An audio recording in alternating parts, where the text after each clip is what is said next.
Can we start Sanjay now? sir, are you there? Okay, I have explained the procedure how to solve this problem. Okay, You can do it. Gadigul sir has joined.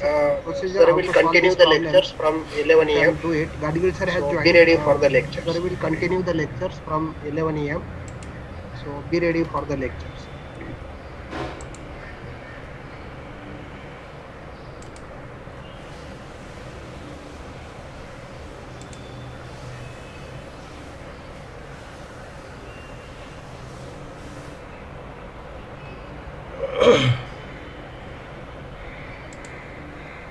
Now, can you see my screen?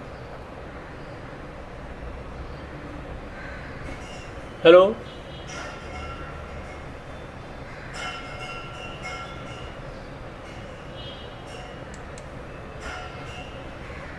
Hello? Can you see my screen?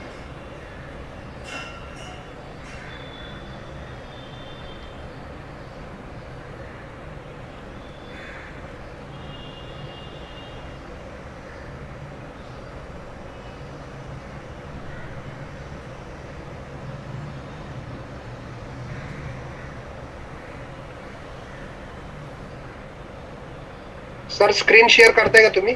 हो हो, मी screen share करायला, पण माझा आवाज येतोय की नाही मला कळत नाही तुम्हाला. Can you see my screen? Hello hello. हां, मी आता स्क्रीन माझा शेअर केला आहे, पण आता तो तुम्हाला दिसतोय की नाही माहीत नाही. अच्छा, तुम्हाला दिसत नाही. बरं. ॲक्च्युली इथे ते यू आर प्रेझेंटिंग असं म्हणून मला आलं आहे लिहून. मला एक ते इथे स्टॉप प्रेझेंटिंग असं लिहिलं आहे तिथे. मी वाटलं ते एकदा स्टॉप करू का? एकदा स्टॉप करतो. हां, आता काय सगळ्या मुलांचे फोटो मला दिसत आहेत आणि खाली प्रेझेंट नाऊ असं एक उजवीकडे लिहिलेलं आहे.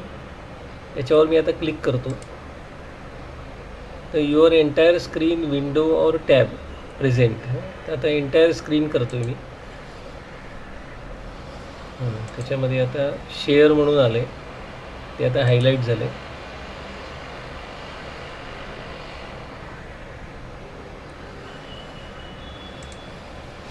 हां, आता स्क्रीन दिसते सर, स्क्रीन दिसतंय ना? Okay okay, good good, very good. तुमचा आवाज येत नाही sir. Mic switch, mic on दिसते करा. मला. एक मिनिट बघतो सर. तुमचा आवाज येत नाही sir. Mic switch, mic on करा. माईक तुमचा माईक, मीटिंगचा माईक ऑफ आहे. मीटिंग मधला माईक ऑफ आहे का? एक मिनिट जरा चेक करतो मी. मीटिंगचा माईक ऑफ आहे.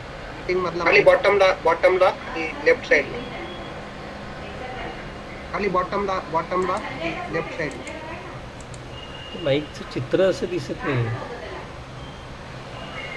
तुम्ही एक काम करा सर. हां, टर्न ऑन मायक्रोफोन. हां, ठीक आहे. आता येतोय का आवाज? तुम्ही एक काम करा सर. स्टॉप करा. Sir just I will check how to record it. हां, yes yes. Sir just I will check how to record it.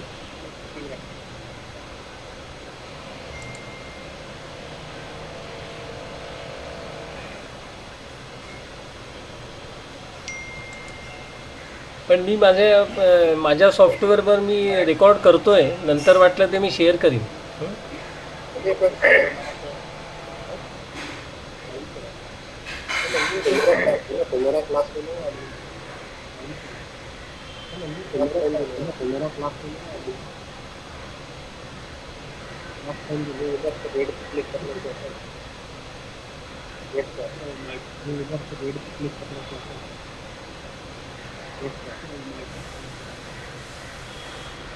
तर तुम्ही कसे रेकॉर्ड करताय?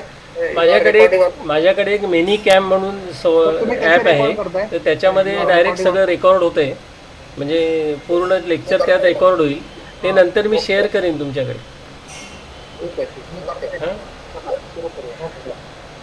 चालेल. सुरू करू आता? Yes sir. Okay. Hello, good morning. Yes sir. Good morning, sir. Can you hear me? Good morning, sir. Okay, good morning. Good morning. Good morning. Now, last time we have seen the basics of the stability problem, where I have presented some of the slides last time just to give you an overview of the stability problem.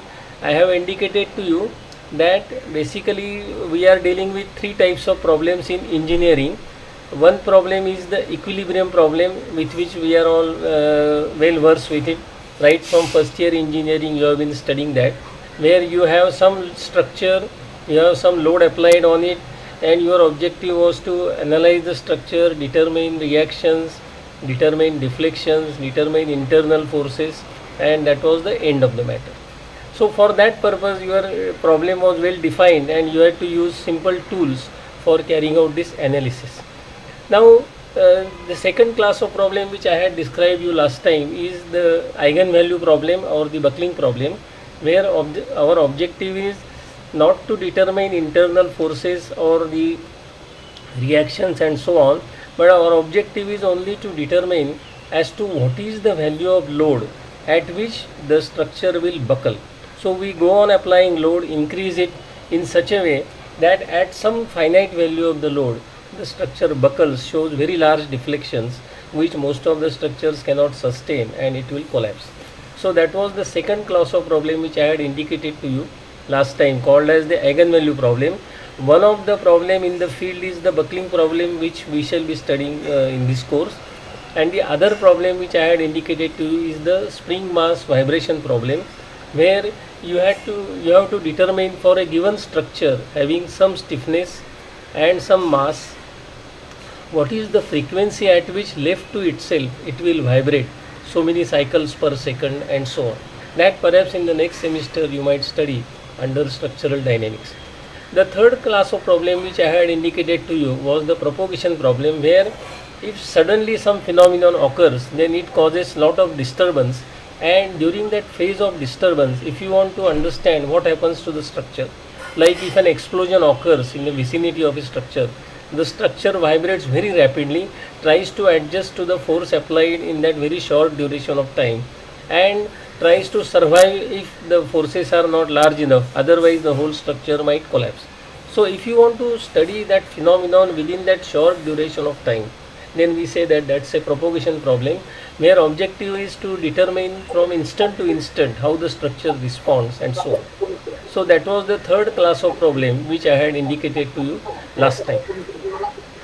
Then we have seen that because of the use of the high strength material, we are faced with this problem that the material can carry very large force and large stress, and thereby the other modes of failure are possible. One of that is the buckling failure over there. Last time we have seen that what happens to the different causes of buckling, that is the axial force related buckling, torsional buckling, buckling of beams due to the bending moment, and buckling of arches and rings and so on. I had indicated to you different modes of buckling last time and so on. The method of solution which I had indicated to you earlier was that one of the method is the differential equation method or the classical method. Then we have the approximate methods which we shall be studying in this course, the finite difference method. We have PPT board मध्ये म्हणजे आता ते असं PPT board मध्ये PPT board hello, म्हणजे आता can you see? slides. We can see, sir, but can you go into the slide show mode? Acha, okay, Slides. that big screen. we you can have. see, sir, Okay. but can you go into the slideshow mode? Okay. Now this classical method using the differential equation, which is the approach which we shall be using right from the beginning. The approximate method which we shall be studying in this course, the finite difference method, maybe after 2-3 lectures we will see that. Then we have the energy method, and lastly the finite element method, which maybe perhaps later on next year or next semester you might study the use of computers in determining the buckling load and so on. I had also indicated to you that when a material or any member fails, then there are two modes of failure. One, it will fail by overstressing, which we say is stress related failure, and other is it will fail by buckling. So if the member is very slender, that is if its length is very large and is subjected to compressive load, then it can lead to a failure due to buckling of the member. And if the otherwise the member is short, then it will lead to failure due to overstressing and so on and so forth.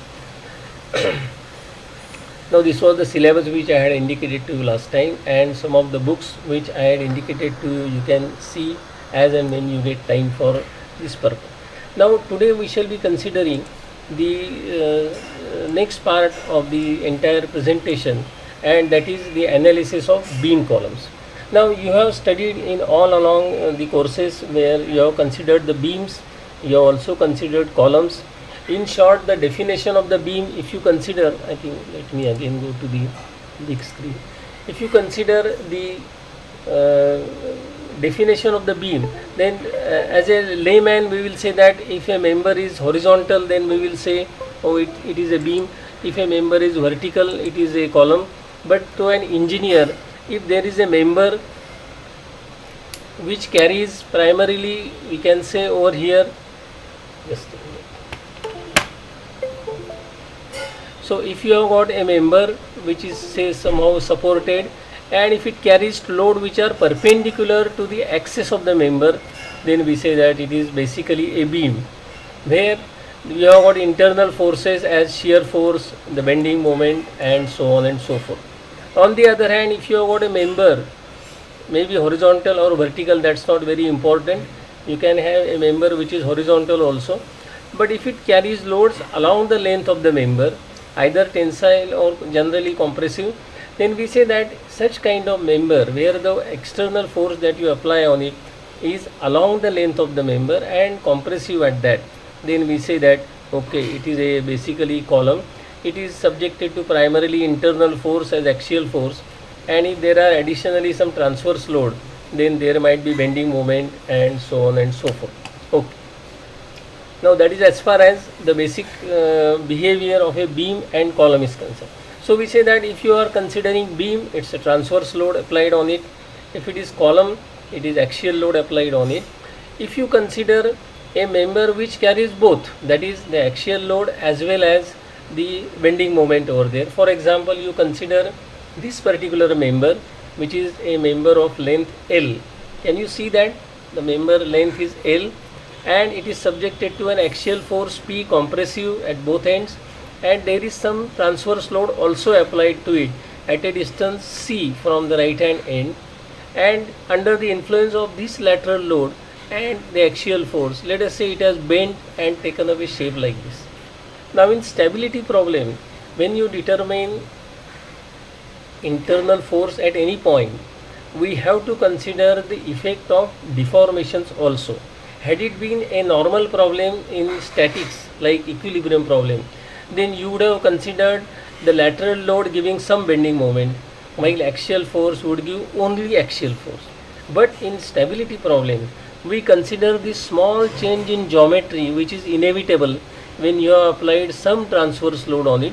Some small amount of deflection would occur, and due to that deflection, this axial load that you have applied, which was applied along the length of the member, the direction, has got some eccentricity about any actual deformed point in the given structure.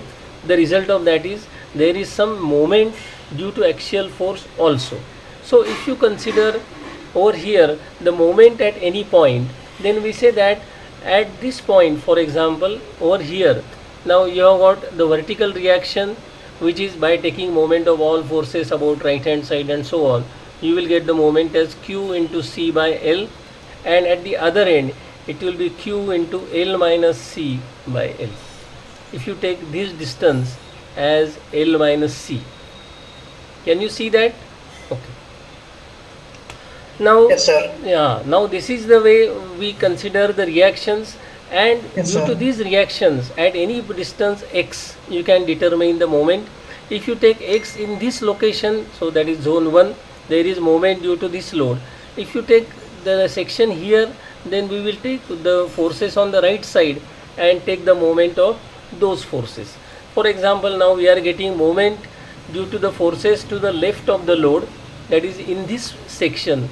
Now I am getting the moment as the left hand side reaction into x plus p into y. Now this is very important, that you are considering the moment of this axial load at this particular point, where we say that this deflection that has occurred at a distance x. So I am taking the section at a distance x, and getting this deflection as y. So I am now getting at this point a moment equal to the moment due to the reaction due to lateral load and moment due to the axial force, so long as I consider the portion from A to the point of application of the load. If I take to the right of that point, I am getting another equation, that is the right hand side reaction into L minus x, that is the distance of that point from the right side, and P into y over here. So we now take moment curvature relationship, that is EI d2y by dx square, which you get from the theory of bending that you have studied long back, that you have got theory of bending over here. If you remember the theory of bending, that is sigma upon y is equal to E upon R is equal to M upon I. So long back in strength of material you have studied that. The result of that is now you get 1 upon R, which is the curvature, which is approximately given by d2y by dx square, that is equal to, by considering the sign convention, it is M upon EI. So this equation we are using from theory of bending, moment curvature relationship, and get the equation EI d2y by dx square is equal to minus of mx, considering the sagging moment as positive and so on. On the right side we will be getting EI d2y by dx square equal to moment on the right side and so on. Now to simplify it, I will divide throughout by EI and use the notation P upon EI as k square. Now we are taking it as k square because it is a positive number, force that you have applied, P upon EI. So k might be any number, but its square is going to be positive so long as it's a real number. Taking this notation, now we get the equation in the left part as d2y by dx square plus k square y is equal to minus of qc upon EI into x upon L. Now this is an ordinary differential equation with constant coefficient. Now this k square is a constant which we have designated for P upon EI. So for P upon EI, once I take k square, I get a solution in this particular fashion. Now this is an standard ordinary differential equations with constant coefficient, for which the solution is obtained in two parts. First part is called as the complementary function and the second part is called as the particular integral. I think perhaps you have studied differential equation, no doubt about that, in maybe second year or so. So if you can just brush up your studies of those times, determine the solution of an ordinary differential equation with constant coefficient. If later on needed, we might again brush up that particular topic, but right now we will take for granted that you are aware of how to get the solution of this problem. That is ordinary differential equation with constant coefficient. The complementary function is a cos kx plus b sin kx, and the particular integral corresponding to the term on the right hand side. So here what I have done is I have divided it by p and multiplied it by p. So p upon EI is now again k square. So the right hand side I have tried to simplify and get it as over here as q upon p into, now p upon EI I take outside and multiply it by rest of the term, which is c into x upon L. Out of that, this p upon EI we have already denoted as k square, so we will take it as k square, and in calculating particular integral that term goes. Accordingly we are left with the remaining term, that is qcx upon PL over here. So we now get the general solution of this differential equation, which involves complementary function and a particular integral. Similarly, for the second equation we get complementary function and its particular integral, again by obtaining in the same way by simplifying it and so on. Now we use boundary conditions for this particular problem, where the constants are to be determined, because this equation is valid for the entire length of the beam. For this particular beam, now we say that we have got the condition that at x equal to 0 over here. So I will now say that at x equal to 0, so at x equal to 0 we have got the deflection equal to 0. So we will say that we will be getting one equation, boundary condition, to determine some of the constants. At x equal to L also we have got the condition, that is y also equal to 0. So we are having these two equations, these two boundary conditions. We are using them and determine the constant. So I will now determine from the first equation. If you see my first equation, which I have to determine the constants, at x equal to 0 we have the condition in this equation, that is at x equal to 0 y equal to 0. So if I use this condition, then I am getting y equal to 0.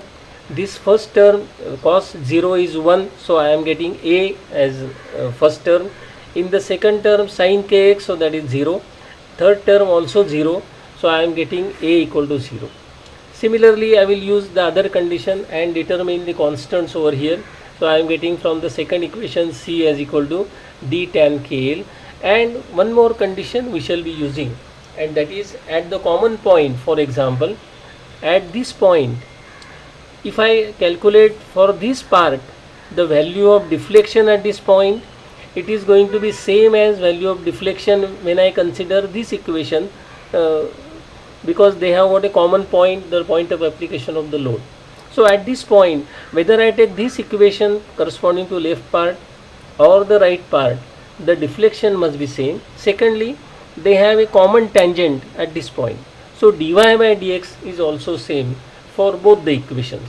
So these two equations which I have obtained, or the two solutions which I have obtained, these should give me same value of deflection at the common point and same value of slope at the common point.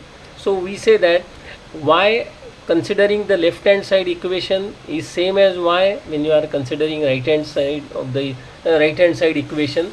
That is, whether I take this equation or this equation, the value of y at the common point is same.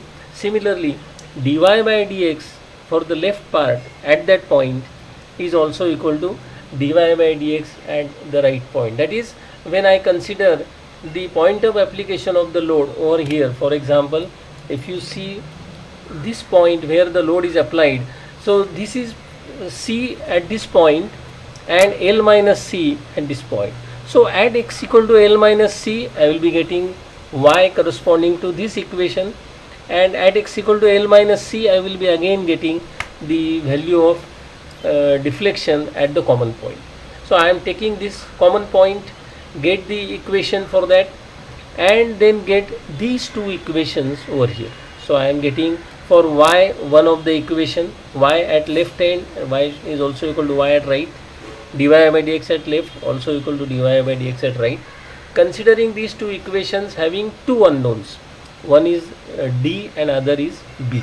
So considering that, now we are able to get the values of b and d. So you can solve these two equations, get b and d, and then we determine for the left part the final equation where the constants are now substituted for their values. Similarly, for the right side, we are getting another equation over here. To simplify the matter for better understanding, suppose I presume that I have applied the load at the midpoint, that is at C equal to L by 2.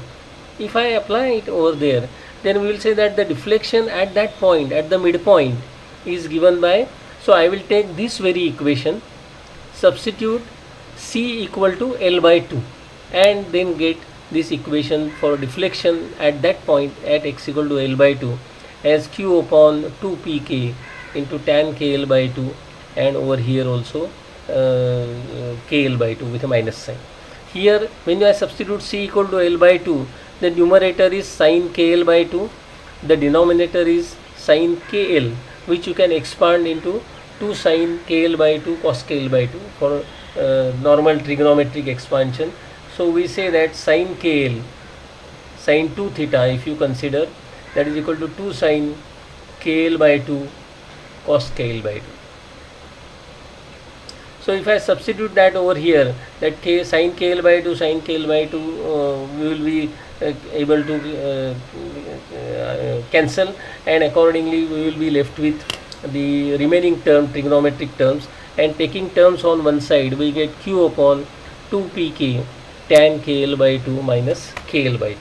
So we say that for this particular function, if I make a further substitution, u is equal to kl by 2, which is equal to L by 2 into root p upon ei, that is k is substituted for root p upon ei, then we get the deflection as equal to QL cube upon 48 EI multiplied by a multiplication factor, which is 3 times tan u minus u upon u cube, and so on.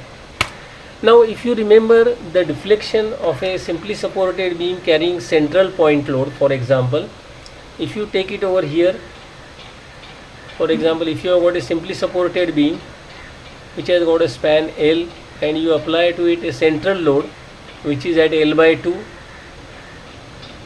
then we say that the deflection at the midpoint delta, if you remember the expression, is QL cube upon 48 EI. If you remember that, or you can just determine it by some other method. Now in the present case, when we have got the beam column, then we are getting the deflection as if it is only a beam carrying transverse load, and there is a multiplying factor to it. So that is tan u minus u upon u cube multiplied by 3.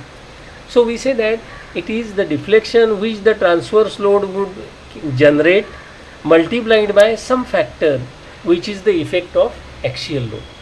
And this particular factor is very important for us, because this factor might become infinitely large for a certain value of u, because as you know that tan u, when u is equal to pi by 2, as you know that tangent of pi by 2 tends to infinity. So we will be getting infinitely large multiplying factor which is corresponding to this tan u.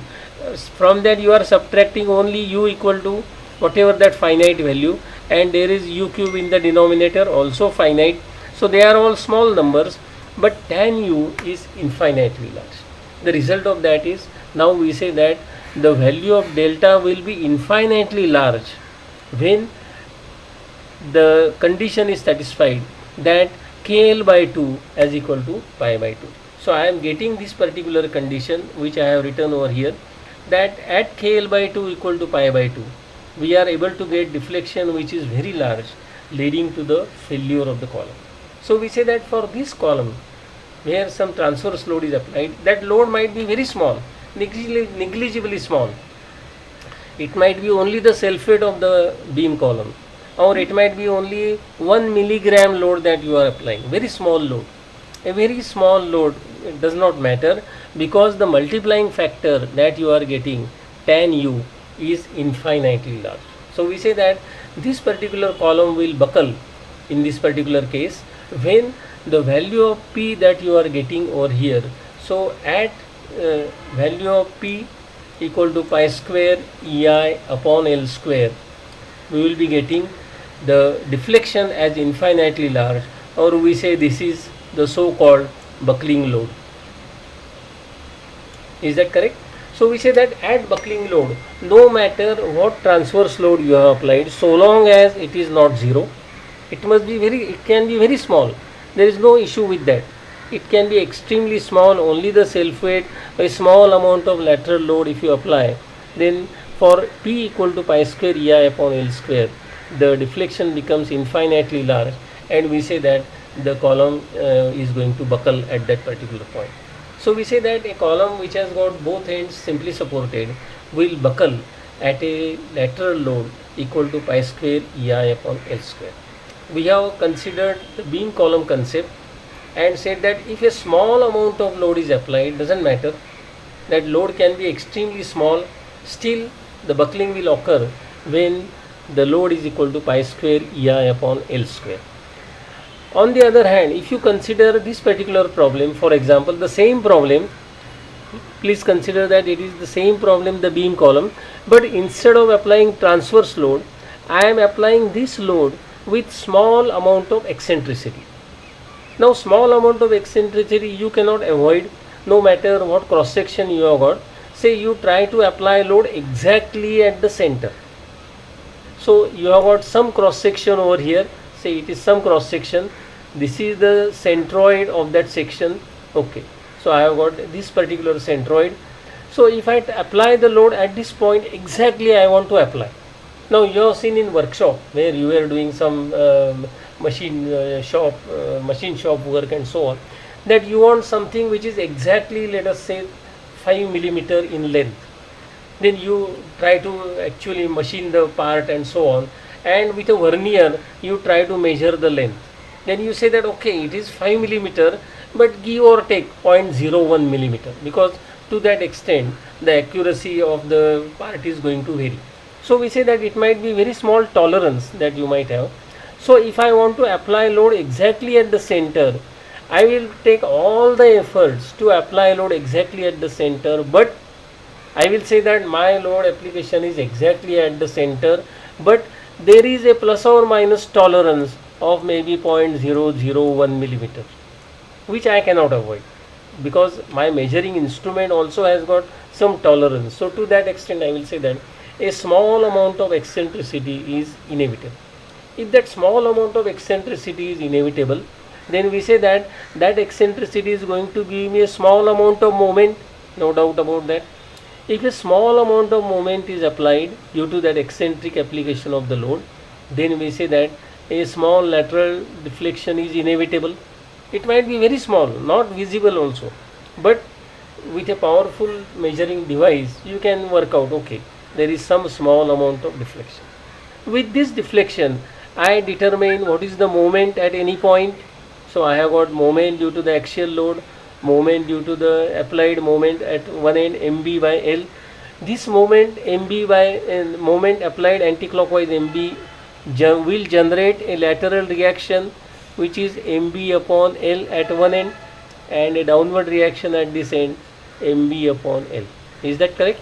So I will now be getting EI d2y by dx square, moment curvature relationship, as equal to minus py into mb upon L into x.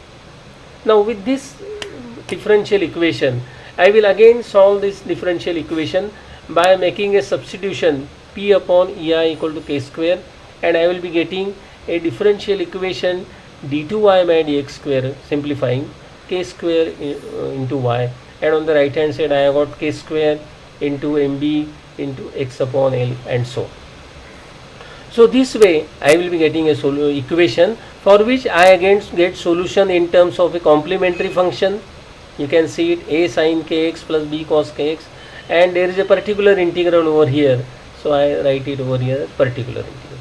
This is my complementary function at this point. Okay, and then we use the boundary condition at x equal to 0, y equal to 0, so that gives me the value of b as 0.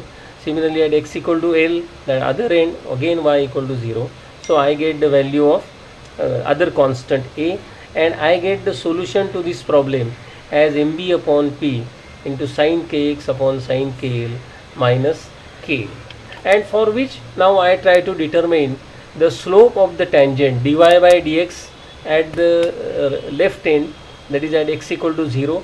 So I determine dy by dx by differentiating that equation. Dy by dx is mb by p multiplied by this term inside the bracket, which is the rotation of the tangent at the right end of this particular view. So I am trying to determine the rotation of the tangent at this point, that is this value theta a as dy by dx at x equal to 0.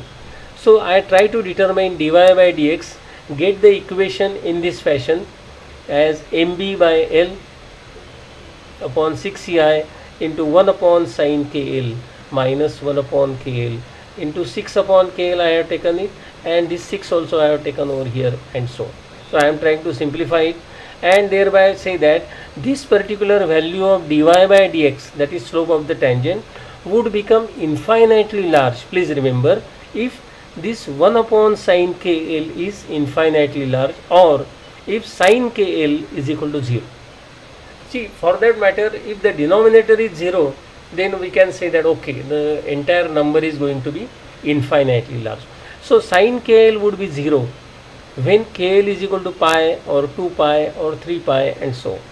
In that case, I will be getting again, because I have already taken k as equal to root p upon ei. So I will be getting k square is equal to p upon ei, and thereby I have already got kl as equal to pi, giving me p as equal to pi square ei upon L square. So we say that if we have got a beam column where the load is only applied, only axial load is applied, there is no transverse load at all, but the load is applied with some eccentricity which I cannot avoid. That some eccentricity is inevitable. With that inevitable eccentricity, now we say that at a value of P equal to pi square EI upon L square that we have got over here, this pi square EI upon L square, we say that the entire deflection, the rotation of the tangent, when the rotation of the tangent at the right end, at this point, if this becomes infinitely large, then we say that obviously everything will be haywire and the whole column will collapse. So we say that even if there is no transverse load, but if the axial load is applied with some eccentricity, then the column is going to buckle at P equal to pi square EI upon L square. So we can say that for this particular beam column, whether you have got a transverse load or you have got axial load with some eccentricity, the effect is same. It is going to buckle. It is going to show very large deformations when P is equal to pi square EI upon L square. So we can say that for a member which is simply supported at both ends, the buckling will occur when P, the axial load, is equal to pi square EI upon L square. Please remember that some transverse load will always be present in a given column, or the load will always be with some eccentricity. The column also may not be always straight. It will always have some tolerance from the straight line, which is geometric straight line. The result of that is that initial disturbance, some y deflection, is inevitable in a real column, due to which we will say that the buckling will occur when the axial load has got a specific finite value, which is pi square EI upon L square. If we take a column which is having somewhat different boundary condition, that is a column which is fixed at one end, a cantilever column, and has got some load applied at the top. Now we presume that some lateral disturbance is bound to be there, due to which some deformed shape is going to be there, and I want to consider the moment at any point for this deformed shape. I am not worried what that lateral deflection is due to. It may be due to eccentric application of load, it may be due to some lateral load present, or due to imperfection in the manufacture of column, whatever it is. But some lateral deflection is inevitable, due to which I now get the moment at any point as equal to P into delta minus y. Now we see over here that this is the deflection at the free end that you are getting. Now this deflection is at the free end, that is at the top, at any distance x from the base. Now I am trying to determine moment. So that moment is given by P multiplied by the distance of the point from the line of action of the force. So this distance I must take. So this distance is equal to the total distance at the top, delta minus y, and accordingly I have taken this moment at that point as P into delta minus y. Again we say that your moment curvature relationship is applicable. So EI d2y by dx square is equal to minus of m due to the sign conventions we have adopted. So it is minus P multiplied by delta minus y. So again we substitute P upon EI equal to k square and get on the same lines the equation d2y by dx square plus k square equal to 0. Again we are having this complementary function. So this is my complementary function. The equation, the d2y by dx square plus k square y gives me the complementary function, and particular integral due to the term on the right hand side is in the present case delta. So this is my particular integral. And now I use the boundary condition that for the given beam column, now we say that at the base, so we say that at the base where x is equal to 0, we have got the slope at 0 and the deflection also at 0. Accordingly I get the constants. So I get b as equal to delta, at x equal to 0, y equal to 0. So my b is equal to, in the present case, b is equal to minus delta. I think b is equal to minus delta, because I am getting at x equal to 0, y equal to 0. So my left hand side, if you see, y is going to be 0. This first term is 0, the second term is b, and third term is constant, so that is delta. So I am getting b as equal to minus delta, and accordingly get the solution as y is equal to delta into 1 minus cos kx.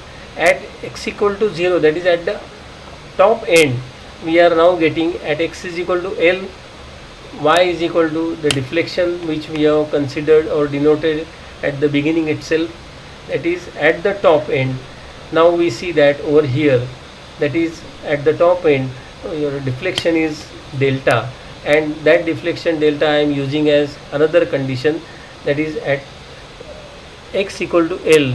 Now I am getting y equal to delta. So I am getting now delta as equal to delta into 1 minus cos k. So we now say that this equation will be satisfied if cos kl is equal to 0, because if cos kl is equal to 0, now we are, if you get cos kl as equal to 0, then your left hand side will be delta will be equal to right hand side. So I will say that this particular equation will be satisfied if KL is equal to pi by 2, because at that point only your cos KL will be equal to 0. So if I take KL equal to pi by 2, then I am getting K square L square as equal to pi square by 4, giving me P critical, that is critical load at which the column is going to buckle, is pi square EI upon 4L square. So we now say that in this particular case, the instability will arise for a column which is fixed at one end and free at the other end. If you don't have this equality, if cos KL is not 0, then we say that this condition will never be satisfied in the present case. If cos KL is not 0, then you will be subtracting from 1 some number which is not 0, and then your delta will not be equal to right hand side. So the deformed shape is possible only if, that is if buckling is possible, if cos KL equal to 0, that is when KL equal to pi by 2. So we now say that for different end conditions we are going to get different buckling load, which you have anyway studied in the earlier courses, that if you have got both ends simply supported, then we get buckling load as pi square EI by L square. If one end is fixed, other end is free, then you get buckling load as pi square EI upon 4L square. If one end is fixed, other end is provided with a hinge, so that no deflection is possible but rotation is possible. There approximately P critical is 2 times pi square EI upon L square. So that load is double of this value and 8 times of this value. For cantilever it is 8 times. And if both ends are fixed, then P critical, same equation can be applied to it, and we get the buckling load as 4 times pi square EI upon L square. So we now say that for any column with whatever the boundary conditions, it will be either pi square EI by 4L square or pi square EI by L square, and so on and so forth. So we say that out of this, pi square EI upon L square is a term common to all the columns, pi square EI by L square. So I will say that whatever is that other coefficient, it may be 1 by 4 here or 1 here or 2 at this point, and so on and so forth. So I will say that the critical load can be written down as pi square EI upon L effective square. Now L effective will take care of this multiplying factor, which may be 1 by 4 here or 1 here or L by 2 over here, and so on and so forth. So we say that L effective is then called as the effective length of the column and is a deciding factor in ensuring or in understanding as to when the column is going to buckle, or whether it is going to buckle or not, or if this is the length of the column, what happens to the buckling load, and so on and so forth. So we say that L effective for column which is fixed at one end and free at the other end, the effective length is 2L. For column which is simply supported at both ends, it is L. For column which is fixed at one end and simply supported at the other end, it is L by root 2, and it is L by. So I will remember this one expression only, pi square EI upon L effective square, and say that I will be getting the entire expression for effective length in this particular fashion. I think you must have seen IS 800. Have you seen IS 800 in the earlier courses when you were using steel design course and so on? In IS 800 also they have given as to what is the effective length of a column if certain end conditions are given. I think we shall see that shortly. So we will say that for this particular column, if at all you want to determine the buckling load of a real column, then we say that for any column that now you want to consider, in this particular case, I think let me consider, I think I will just discard all the changes which I have made, and we will now see that for IS code, I think you have seen this IS 800. In IS 800, I think, have you seen IS 800 in the earlier courses when you were using course on steel design? There for different boundary condition, this is a page from IS 800 itself. So in this IS code they have given for different end conditions. So as we have obtained theoretically, that if the column is only having simple support at both ends, the effective length is given as 1L. If it is fixed at both ends, in our case we have obtained the effective length as 0.5L, but code is conservative and it gives slightly increased value of 0.65L.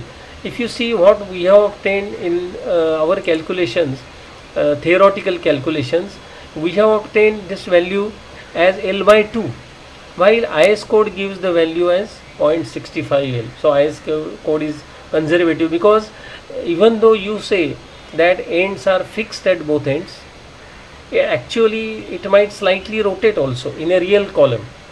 Therefore the IS code gives that even if you are saying that it is fully fixed, it will say that okay, don't take it as L by 2 but take slightly more, and then determine the permissible stress for this particular column over there. So we say that as far as IS code is concerned, for different end conditions the code has given these effective lengths, and they are all based on the theoretical solution that we have obtained, that for a given column, depending on the boundary condition, we will be able to determine what is the buckling load for that particular column over there. Now that is as far as the effective length determination is concerned. When you consider a real column, for example, okay, buckling of a real column, then we say that we are able to get its P critical as equal to pi square EI upon L square, where L is the effective length over here. If I try to express the moment of inertia, for example, I think let me again go for a bigger screen. Okay, now if I consider the moment of inertia I, then we say that moment of inertia I is given by the area of cross section multiplied by radius of gyration square. I think that you have studied long back, that the moment of inertia of any section is given by A multiplied by radius of gyration, which is indicated over here as R. So we say that for a given section we will be able to get the moment of inertia expressed in this fashion. So that is what I have done, pi square E, and for moment of inertia I am taking it as AR square, and in the denominator we have L square. So I take this A on the left hand side and write it over here as P critical upon A. So now which is the load upon area, so I am saying it as sigma critical. So my sigma critical, which is P critical upon A, is the remaining term, that is pi square E into R square. So I am getting it as pi square E into R square. So this R square from numerator I am taking it in the denominator of denominator as L by R whole square. So I am now saying that sigma critical is given by pi square into E is the Young's modulus for the material, divided by L by R, which you know very well that it is actually the slenderness ratio.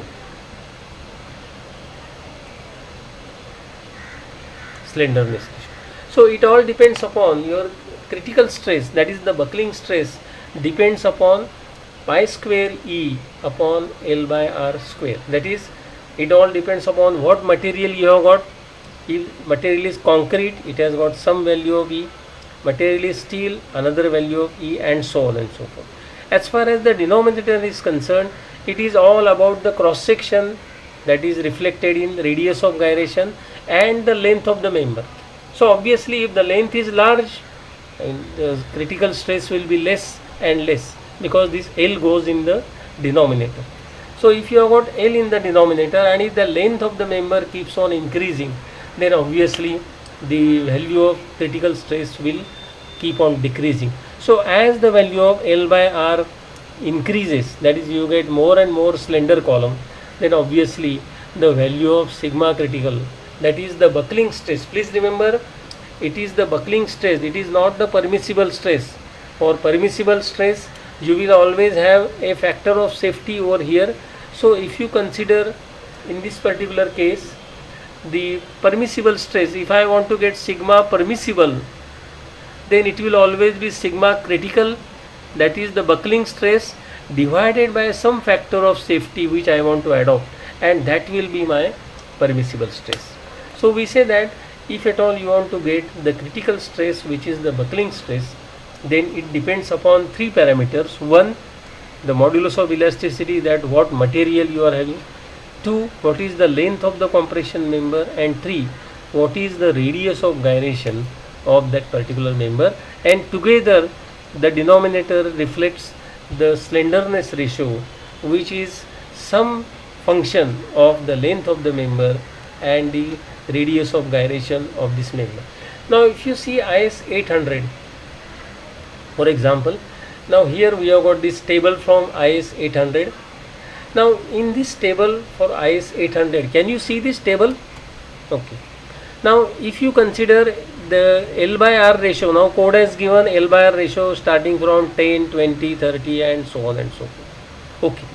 Now if you consider for L by R the buckling stress, now buckling stress is pi square EI pi square into E into 1 upon L by R whole square.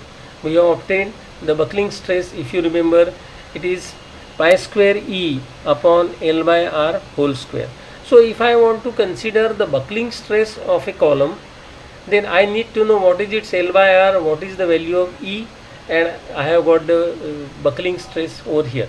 So I will say that my buckling stress for a very short column is 19,739 Newton per mm square. These all values pertain to, if you see over here, this is MPa.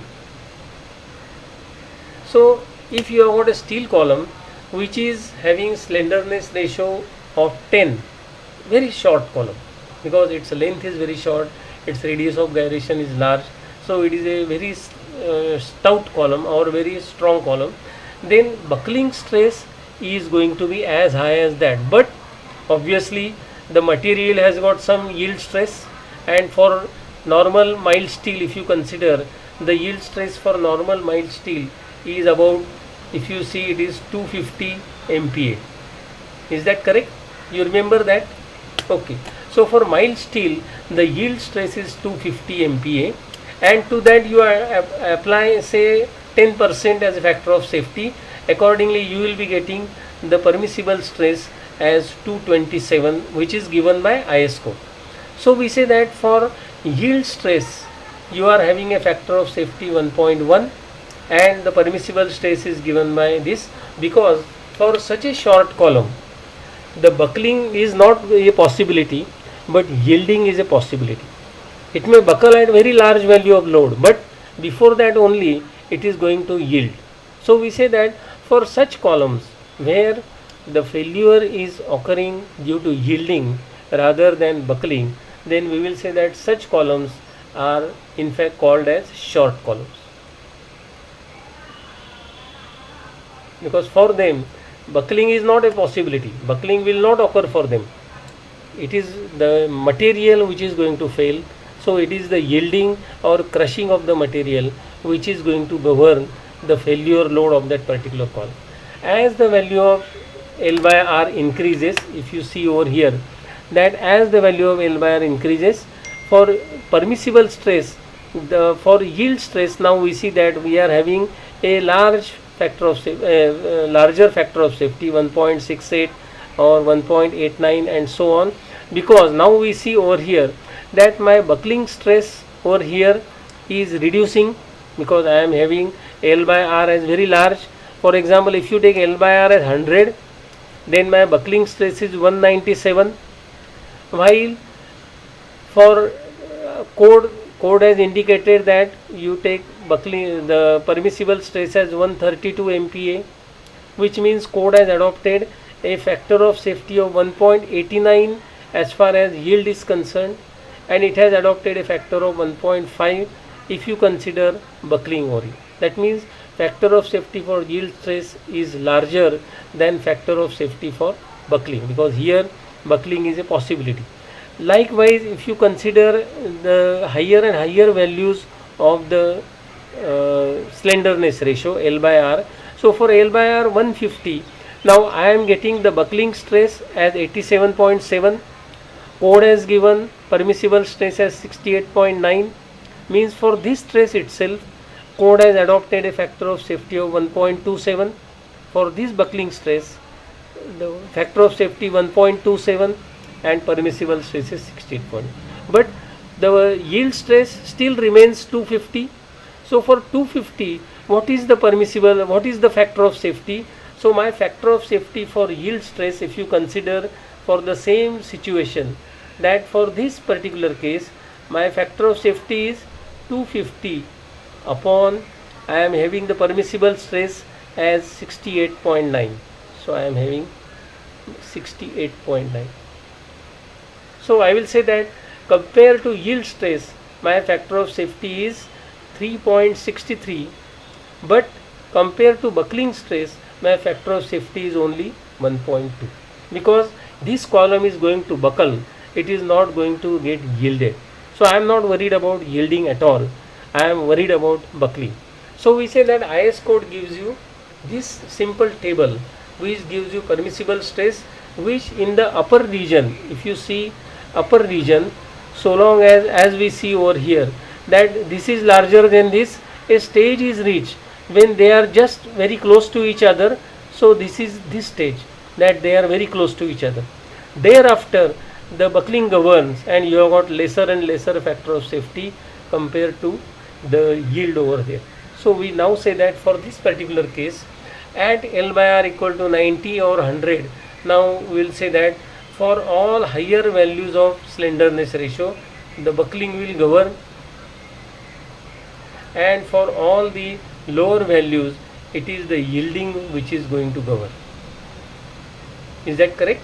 So we now say that for this particular column, if the slenderness ratio is very small, it will not fail by buckling, it will fail by yielding. If the slenderness ratio is large, it will not fail by yielding, but it will fail by buckling. So we say that now, if at all you want to understand a simple definition which you have, a word which you have used all along, that is what is a long column and what is a short column. So we say that if a column fails by buckling, then it's a long column. If it fails by crushing or fails by yielding, then we will say that okay, it will be then called as a short column. So it all depends upon whether a column is going to fail by buckling or a column is going to fail by crushing. So we have to firstly see two modes of failure. One, what is the ultimate stress the material can carry. Two, what is the buckling load for a given section, and accordingly decide whether a given column is to be called as a long column or a short column. So we say that long column or short column, in some books and so on, you see that they some authors give definition that if L by R is 80 or more, then it is a long column. If it is less, then it is a short column. But that is not a precise definition. Precise definition is, it all depends upon, because if it is mild steel, in mild steel also you get different grades of materials. There are very high tension steels for which the yield stresses are very high, and in that case you will not be having this criteria, but it will be some other criteria. So instead of having a different criteria for each material, we will say that for each material, instead of defining a different number, whether it is 80 or 100 or 200, whatever it is, we will say that we have to check for a given member depending upon its length, its end conditions, and its cross-sectional properties, that is its area, moment of inertia, and of course the radius of gyration. Then we will say that with all these factors considered, we will then decide whether a given column is a long column or a short column. So we can now say that for a design approach for steel columns, the code gives different values for different grades of steel. You must have seen this table for 200 grade steel, 210, 220, 230 and so on. So for all these values, you will be having some permissible stress depending upon the yield stress and also depending upon the L by R or the slenderness ratio over here, and so on and so forth. So we can say that for any column that you have to consider, if at all you consider the phenomenon of buckling, then we have to see what end conditions are there, what axial force that you are considering, and in present case we have only considered axial force, no other force was considered, and then decide as to what is going to be the buckling load. Having determined buckling load, then we say that a real column, if you want to design, then you must know what is the permissible stress. Then permissible stress, as we have seen, is governed by two criteria. One, whether it is the material which is going to govern the yield stress or the crushing stress, and second, whether it is the buckling which is going to govern. If buckling is going to govern, then we will call that as a long column, and otherwise it will be called as a short column. Okay, I think with this we come to the conclusion of the discussion of these beam columns and the Euler based buckling phenomenon, that for any column, if at all you want to consider the ideal conditions, whether it is hinged or fixed or free, then we will say that the buckling load can be determined in the usual way by writing down the equations in this particular fashion for moment at any point for the slightly deformed shape of the column, and then carefully get the differential equation using moment curvature relationship, and in the end you solve that equation using the boundary conditions and accordingly determine the constants and then determine the buckling load in this particular case. Because we are using, please remember, we are using for solution of the differential equations the boundary conditions. So boundary conditions are used in this particular case as to what happens at x equal to 0 or at x equal to L. So we are using these boundary conditions, and boundary conditions are used to determine the constants of integration. So this type of problem is also called as a boundary value problem. A boundary value problem. Now there are other types of problem. That one problem which I have indicated to you, the spring mass system problem. There the conditions vary as per time. So at time t equal to 0 for a vibrating system, I should know what was the condition, and accordingly at t equal to 0 I try to study how was the spring mass system, was it stationary, was it displaced, and so on, and accordingly knowing the initial conditions I try to determine the constants of integration for that problem, and therefore that class of problem, the spring mass system problem or the vibration problem, is therefore called as the initial value problem. So we have again two different class of problems. The boundary value problem, which you have been studying all along, where you are using the boundary conditions for the beam at x equal to 0 or at x equal to L, whatever was the case. But there are other class of problem like the vibration problem, where the initial conditions determine how the system is going to vibrate and what will be the deflection at some time t later on. So those types of problems are called as the initial value problem. Okay. Now that is as far as the initial and the boundary value problems are concerned. There is only one class of problem which we shall consider briefly. I think, do we have time for that? Shall we continue for a while or continue next time?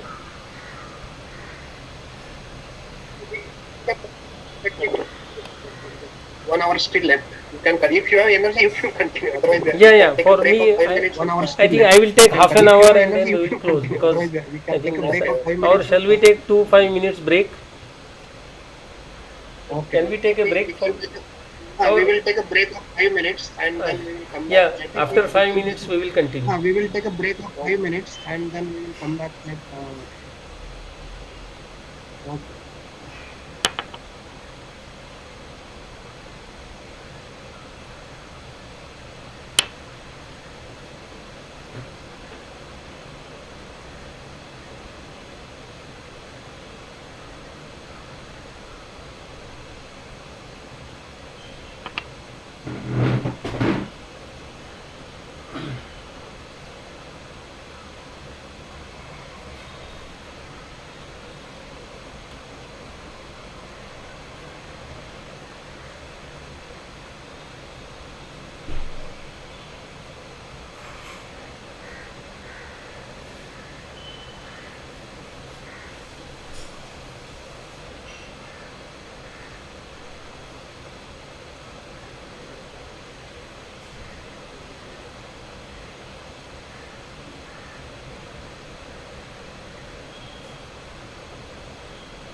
Hello, are you back now?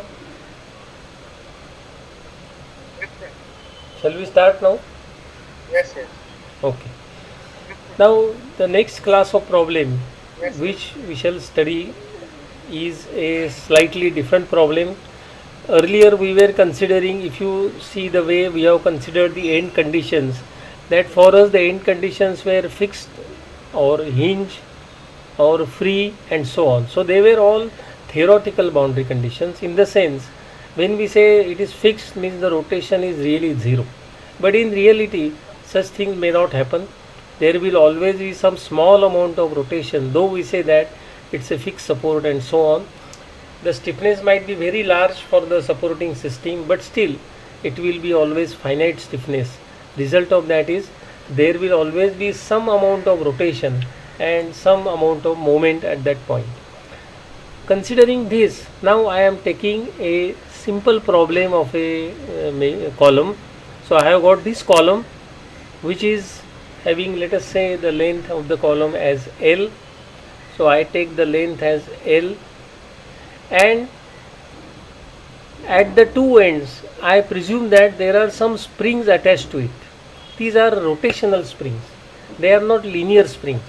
Now those of you who have seen the old time clocks or the watches where they used to be spiral springs, so those spiral springs are the springs where some moment is required to cause some rotation.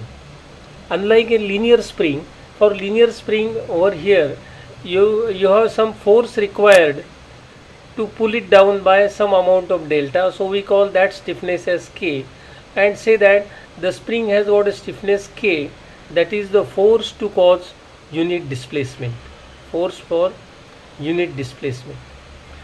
While for rotational spring it is moment to cause unit rotation, moment for unit rotation. So I am presuming that at this point the spring of stiffness S, where it is the moment to cause unit rotation, is provided. Both ends have the same spring S in such a way that if the rotation is clockwise, then the spring will develop anti-clockwise moment, and so on.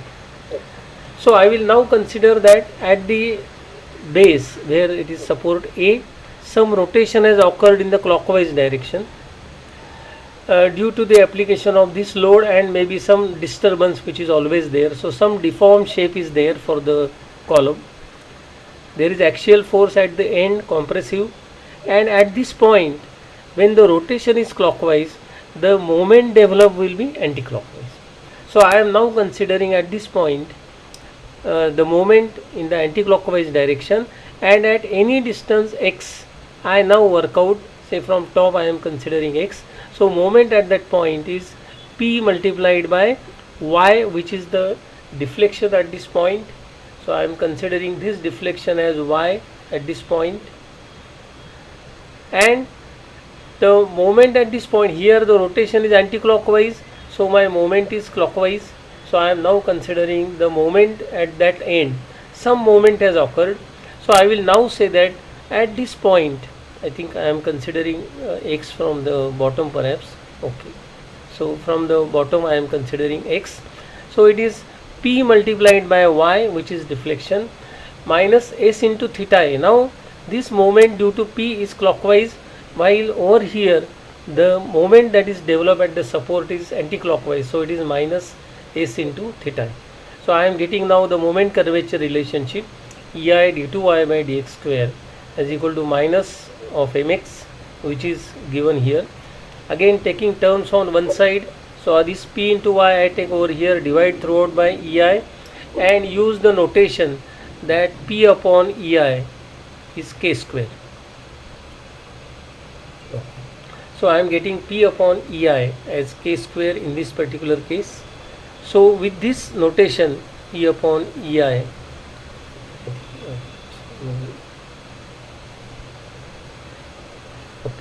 so p upon ei is now k square in this particular case. So with this particular notation, p upon ei equal to k square, now I am using d2y by dx square plus k square y equal to term on the right hand side as s into theta a upon p. Again taking terms on one side, now I am getting the particular integral and the complementary function. So this is my complementary function, and this is the particular integral which I have got over here. So I am now getting the solution to the problem using that is complementary function as a sin kx plus b cos kx, and the term on the right hand side has the particular integral. So in this way I get the solution. I use the condition that at x equal to 0, y is equal to 0, so that gives me some value for b, and at x equal to L I am getting again, that is at the top end, again y equal to 0, so gives me the value of other constant, and accordingly I get the solution to the problem as y equal to s theta a upon L into tan kl by 2 into sin kx after simplification minus cos kx plus 1. Now we use the condition at the lower end where we say that at x equal to 0, that is at this point, the rotation is theta a. So I am now using this dy by dx is equal to theta a at x equal to 0. So getting now this boundary condition, I get theta a, that is after differentiating, is equal to s theta a upon L multiplied by tan kl by 2 multiplied by k.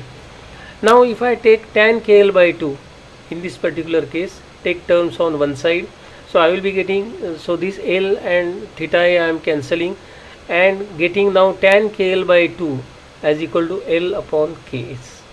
So this is the equation which governs the buckling of this particular column. So I am getting this equation taking terms on one side. So tan kl by 2 is retained on one side and rest of the terms are taken on the other side. So it is L going in the numerator, k going in the denominator, and s also going in the denominator. So it is L upon ks. Now if I take a system where the stiffness of the spring is infinitely large, for example I take this S in this particular case, so I am taking this S, the stiffness of the spring in this case, as infinitely large. If S is infinitely large in this case, if S is very large, then we say that this term tends to 0. So my tan kl by 2, second condition, that is if S tends to 0, then I will be getting tan kl by 2 in this particular case tending to 0. So that will happen when tan, as you know that tan theta is 0 when theta is pi. So accordingly I will be getting P critical as equal to tan kl, that is my kl by 2 will be equal to pi. So my buckling load will be 4 times pi square EI upon L square. That is, if my spring that I have provided is infinitely stiff, then the buckling will occur as P equal to 4 times pi square EI upon L square. On the other hand, if the spring has got very small stiffness, negligible stiffness, then there will be no moment at all, or it will idealize into a simply supported end. So if in this particular case my S is very small, in that case this term will be infinitely large because my very small term is in the denominator. If S is 0 theoretically, then this will be infinitely large. So tan kl by 2 will be infinitely large. That means kl by 2 must be equal to pi by 2 because tan pi by 2 is infinity. So we say that the buckling will occur in that case as given by pi square EI upon L square. So we are now idealizing the spring into a realistic situation. We have got some spring. If that spring has got 0 stiffness, it will behave like a simply supported beam column, that is buckling load will be pi square EI upon L square. If it is infinitely stiff, then buckling will occur at 4 times pi square EI upon L square. While if it has got some intermediate value, it is neither 0 nor infinite, then we will have to solve this particular equation. This equation has to be solved. So for a given spring stiffness S, we will take the solution of this nonlinear equation in such a way that the left hand side then becomes equal to right hand side. If the left hand side, this value of k is very small, this will be 0. If kl by 2 is pi by 2, then this will be infinite. So the values will vary from 0 to pi by 2. In that case, we will be able to get an actual buckling load in this particular case, and thereby we will say that if the actual column has got rotational springs, then the buckling load can be determined by solving this equation.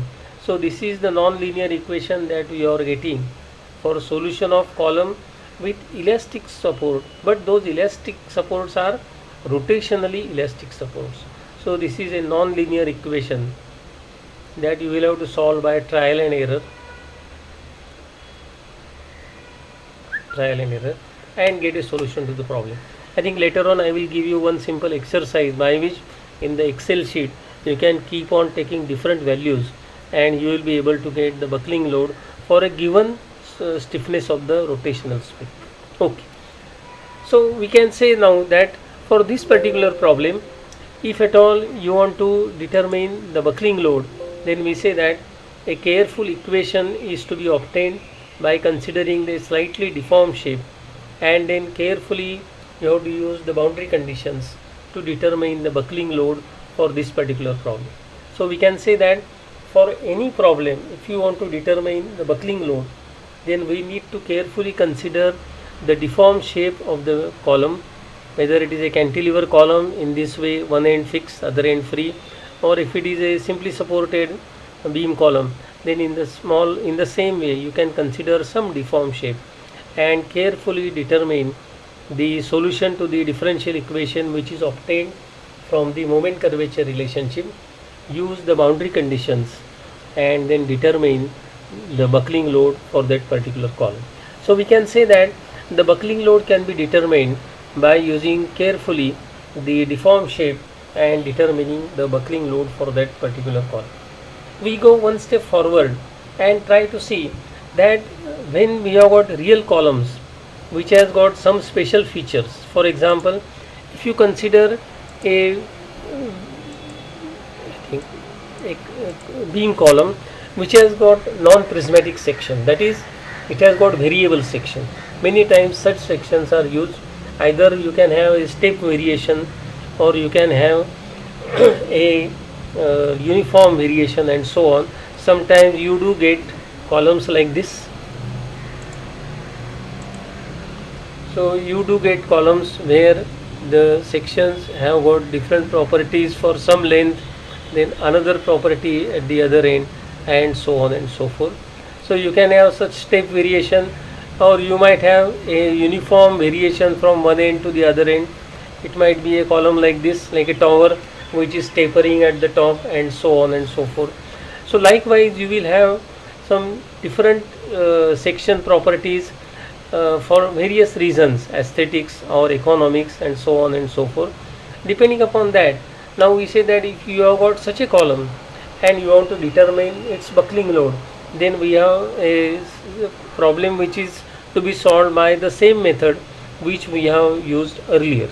So we say that we have got, let us say, a column like this, a cantilever column with a step variation, and it is subjected to some load at the top, some compressive load P at the top, with moment of inertia I1 in the upper half and I2 in the lower half. It may not be half, it is some length L1 having moment of inertia I1, some length L2 where the moment of inertia is I2, and the length L that you are getting is made up of L1 plus L2. So the total length is L1 plus L2. Okay. If this column I want to carefully consider its buckling load, then we will say that if the whole section has moment of inertia I2, for example, prismatic all along, then we will say that P critical will be pi square EI, that is, in this case it will be EI2 upon L square. If throughout it is I2, if throughout it is I1 P critical, then we say that it will be pi square E into I1 upon L square. So it will be either pi square E I2 upon L square or pi square E I1 upon L square. In reality, it is neither throughout I2, neither throughout I1. So we say that actual buckling load for this column will be greater than, now we say greater than P critical. I will take it as 1, and sorry, this I will take it as 1, and this I will take as 2. So it will be P critical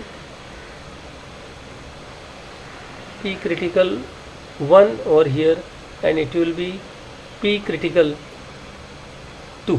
So it will be between P critical 1 and P critical 2.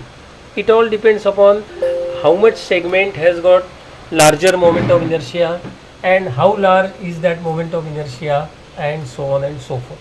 I think let me just connect the power source.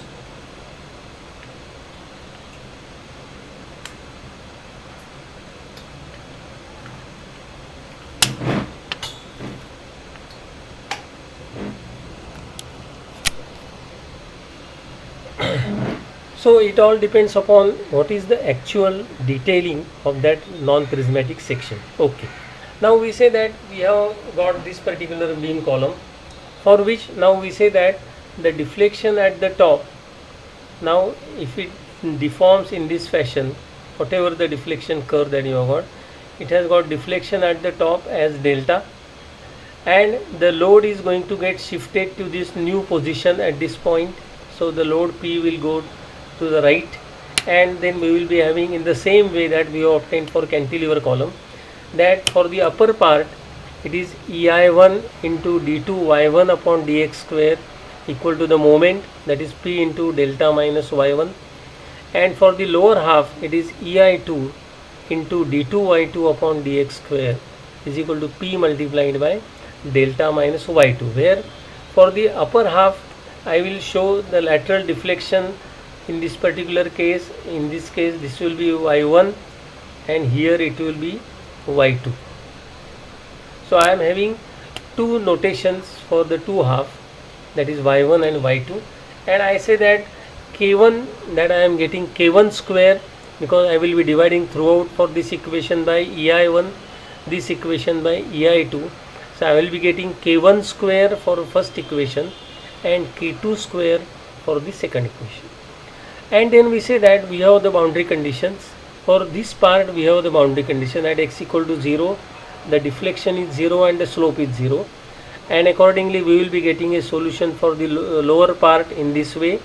Similarly for the upper part we will be getting the solution for part 1 in this case as y1 as equal to delta, that is for the differential equation, into c cos k1x plus d sin k1x. Now in this case for the upper half we are having the moment equation of this type, and we have used this notation and got the solution to this differential equation in terms of, now this is my complementary function and this is my particular integral. So I am getting the complementary function and particular integral, and the boundary conditions are not what we had for the lower part.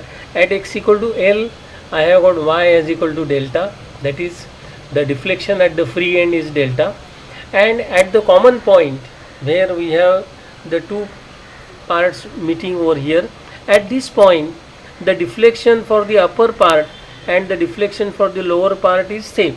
So we say that we have got the continuity criteria at this point, that is at x equal to L2, the lower half, y1, that is deflection for the upper part, is same as deflection for the lower part. So using these two conditions, now we determine the values of C and D, because we have got two conditions, that at free end deflection is delta, and at common end, that is common point, the two deflections are equal. So we are now getting the value of C and D, and then we say that we have got one last condition, that at the common point over here the slope of the tangent, that is what we say over here, that is dy by dx for the upper part is same as dy by dx for the lower part. Actually for the lower part, for the part 2, that we say for part 2, why it is dy1 and here it is dy2 that we are getting, that is the slope for the lower part is same as the slope for the upper part. So we are equalizing the two slopes and get a non-linear equation for that solution, that is tan k1 L1 into tan k2 L2 as equal to k1 upon k2. So we are now getting the solution to this non-prismatic column problem, that upper part has got length L1, moment of inertia I1, lower part has length L2, moment of inertia I2, the total length is L, and there is a axial load P applied at the top of this cantilever column, and we say that the solution, that is buckling solution for this, is obtained with this tan k1 L1 into tan k2 L2 as equal to k1 upon k2. Well, we have already seen that k1 square we have taken as P upon ei1, and k2 square we have taken as P upon ei2. So we have to see what these ratios are, what are these I1 and I2, and accordingly we will be able to determine the solution to this problem. So what I have done is I have taken the two halves as equal, that is I have taken L1 as equal to L2. So I am taking L1 as equal to L2, and that is equal to L by 2, that is total length by 2. Accordingly now we say that for this particular column I will be now getting in this particular case we now see that we are taking I1 upon I2, that is the ratio of actual moment of inertia, how they are varying. As far as their lengths are concerned, we are taking both the lengths as equal. If you see that this length is L by 2, this length is also L by 2, but moment of inertia here and here they are different, because that is our basic problem, that it is a non-prismatic member. So for non-prismatic member I am taking different ratios of I1 upon I2 and try to solve this non-linear equation. So I have got this non-linear equation to be solved for different values of I1 upon I2. So I am taking I1 upon I2 as equal to 1. If both the sections are identical, then of course your K1 is equal to K2 and so on and so forth, and I will be getting now the buckling load as pi square EI upon L square, and that factor that I am getting pi square by n, actually I will be getting thereby P critical as equal to pi square EI upon L square, and it is multiplied by a coefficient, some coefficient which is given by the terms in the table. So that is, if it is a prismatic section all along, if I1 is equal to I2, then of course I will have this coefficient as 4. So it will be pi square EI upon 4L square, if both the moment of inertia are same. If both moment of inertia are same. But if now we are taking I1 upon I2 as 0.9, which means my upper section is I1, here I am getting I1 upon I2 as equal to 0.9. So I am getting some small reduction in the upper half, and thereby I am able to get the value of buckling load slightly less than what I have got earlier. Earlier I have got pi square EI by 4L square. Now with moment of inertia slightly reduced for the upper half, the buckling load is pi square EI upon 4.08 L square.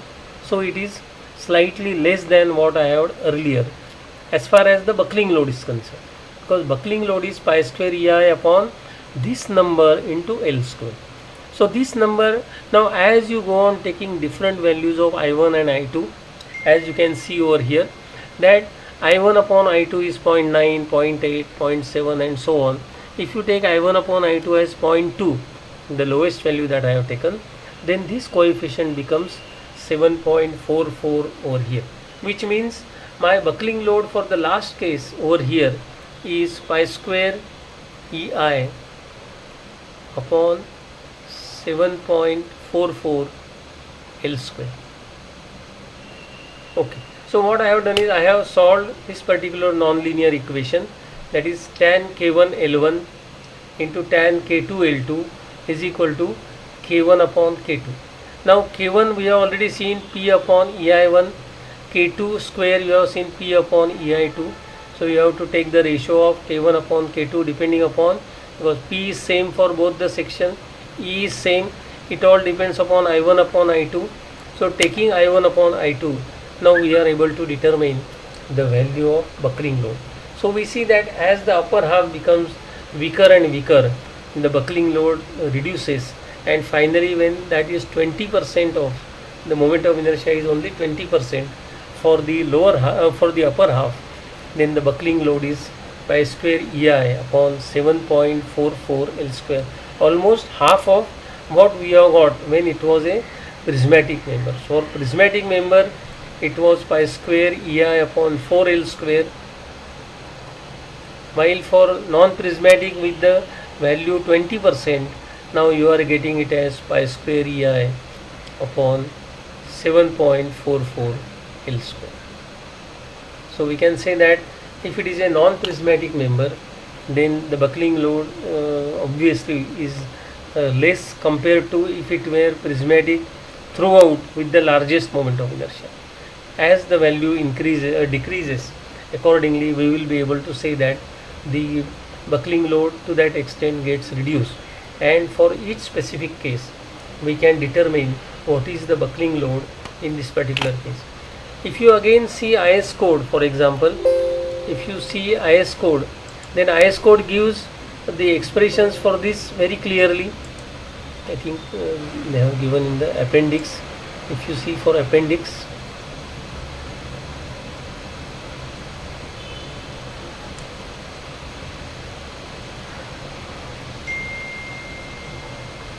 so these are different types of sections which IS code has given. If you consider, for example, this IS code, now IS code has given for different end conditions for prismatic non-prismatic section, whether it is a single variation like here, that for some L1 there is some moment of inertia I1, and can you see these diagrams? Okay, for lower half it is L1 and moment of inertia I1, while for upper half the moment of inertia is less.